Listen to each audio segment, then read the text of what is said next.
Thank you, Sir Mark. Being the Member of Parliament for the Cities of London and Westminster, I would like to focus my remarks specifically on St Mary's Hospital, which is based in my constituency.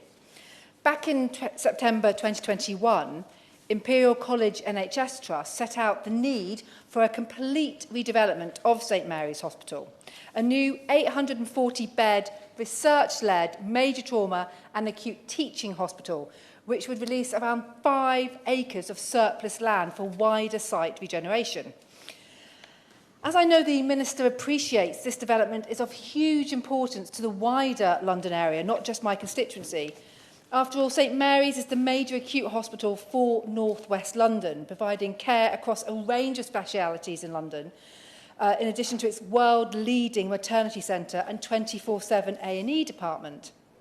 I know it played a significant role in the 7/7 bombings and other major incidents over the years.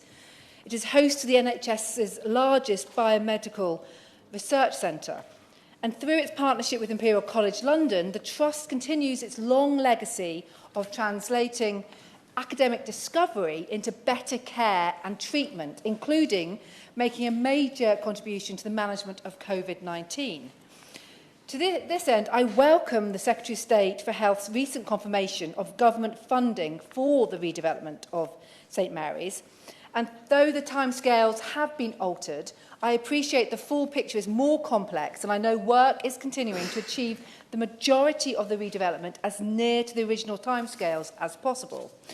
Of course, I also appreciate the complexities of the programme schedule for building works. So I'm glad to hear from the discussions I have already had with ministers that they are committed to getting the enabling works started as soon as possible.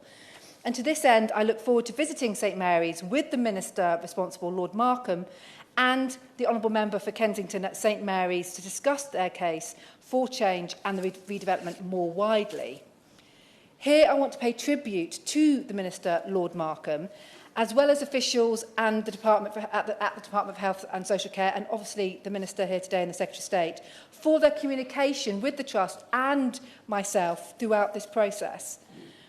But, Sir Mark, what concerns me presently is running key clinical services whilst we wait for building works to commence, specifically services being patched up to keep patient care running. And I say this because, as it stands, key parts of the estate date back to 1845, and most of its facilities are at least now 70 years old, even the most modern bits. And of course, this is because St Mary's has been developed piecemeal over the decades, and I'm sure anyone who has visited St Mary's will agree with me that as you walk through the site, it is clear that the hospital is essentially a patchwork of buildings with complex patient pathways. As a patient of St Mary's myself, where I recently went for one of my regular mammograms, you can see that parts of the hospital are very outdated and are very much in need of redevelopment. This, of course, is a product of the hospital's history. However, the space and configuration of the buildings are making it significantly harder to respond to increasing and changing healthcare demands and opportunities. Let's not forget, this is a hospital first built in the 19th century, now dealing with 21st century healthcare and medical advancements. Equally, with estate decline accelerating, I'm hearing significant concerns that patient care and experience, as well as staff working conditions, are being impacted. In short, St Mary's buildings are not in a good condition, and this condition is declining despite ongoing investment in maintenance and repairs. Taken together, the size, age and condition of the building is making it hard to deliver high-quality care that people expect and deserve from such a major hospital.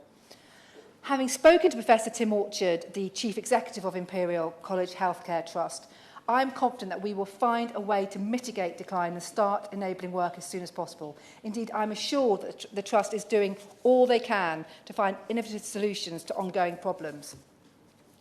And I do hope that the Minister can give us an update on the outcomes of the Department's conversations with the Trust, focusing specifically on the progress of enabling works.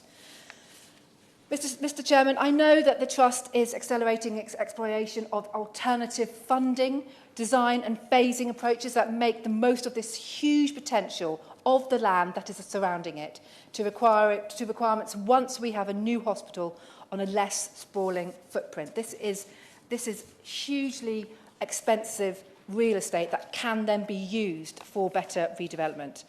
And I really do think that this development of St Mary's has the potential to do so much more for our local community, as well as the whole of UK STEM. St Mary's Hospital has been a leading provider of clinical care, education and research for over 175 years. Now we have an opportunity to take advantage of and invest in new technologies and other opportunities for St Mary's to better serve its communities and the wider health system. Thank you.